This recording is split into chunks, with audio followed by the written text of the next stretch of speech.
I'm going to put a scenario to you. Let's say that you are a youth worker, you're working in a church, and you're trying to get something done, whether it's getting a youth program off the ground or something that you're excited about doing, a certain event, and you hit a roadblock, whether it's the senior pastor or it is a parent or it is your other leaders who you're sort of like this. How does a youth worker work through that? How can folks see God in that process? Is that something that you've ever experienced in your work? Yes, my pastor had becomes very prominent in this question. The first thing you pray. And prayer is more than some kind of formal, structured kind of saying to God, but instead a candid and honest conversation with God about where you are. Because God wants to meet you where you are, has done it and will do it. And so, first of all, beginning that and then I'm also a person who is, I believe in the Word of God. It says if you have an alt with your brother, an alt doesn't have to be anything bad. It could just be something that is intentional about challenging and confronting. And we think that can be bad, but not necessarily bad. If you have an alt with your brother, you go to them. Talk with them. I think if you be honest and candid about what you're trying to achieve, why you see this as a roadblock, and most instances I find that works, because what generally happens is people make certain assumptions why this and why that, and as a result there are roadblocks, there are stops, there are ditches, and etc. Sometimes though, that some people just intentionally honor it. Then I would try to leverage relationships around that person.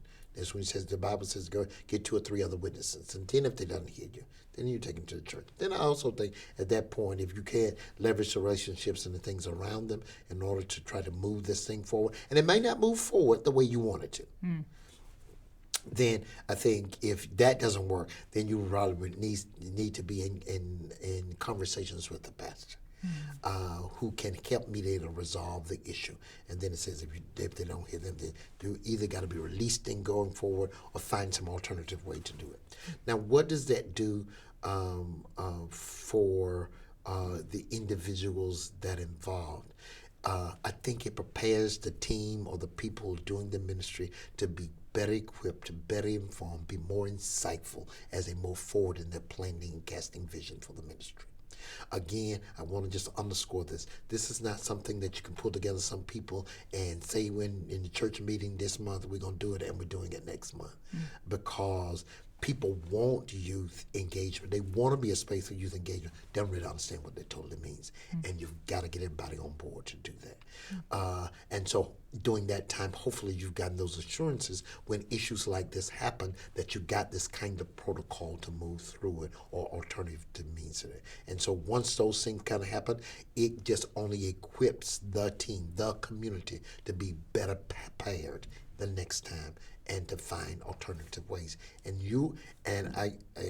and maybe one thing could happen as a result, if it happens to be an alternative route you may, engage the youth to take ownership to find that alternative way. Then I think you produce some organic leadership among the youth who will then go back and say to their peers, oh, you know what we just had to do? And we were able to do this, and we comprised this, and that was our own doing it, etc. That will spark interest in other people in a space in which they're existing or creating alternative spaces like that elsewhere for them to do so. How do you get youth to take ownership of a program? Are there practical things that someone can do to implement that?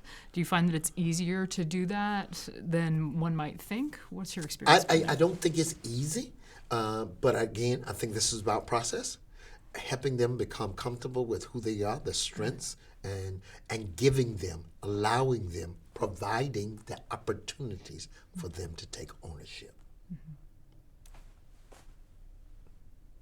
And that helps to build their own confidence. And if the challenge though is if they fail, to be able to help them to put it all back together again and get up and get back on the bicycle and try again. The worst thing we can do is just let it be. And sometimes that's the easy approach. Tell me what you mean by that. Nobody says anything. Nobody does anything. Gotcha. That we put in the file. Yeah. Because youth don't forget those things. Yeah. It makes an sits with impact them. on the whole. Yeah. And I think that would endanger the future process and relationship toward a real and genuine youth engagement. We all fail. And we don't want our children to fail. We want to prevent them from failing. But failing is a necessary process of overcoming. And so finding constructive ways. Now, I do this with the young people, but we also do this generally in my church and ministries. After each event, we celebrate the fact that we had the event, that it was done, it's accomplished, it's over, and et cetera. But we also intentionally debrief so that whatever we did, good and bad, we can do it better next time. And I think those things should happen with you. You allow them, give them opportunities to take the leadership.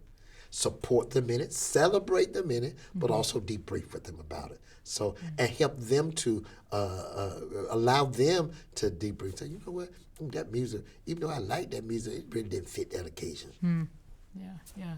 Giving them the chance to reflect so that they can get back and do the work again. That's developing leadership skills in them.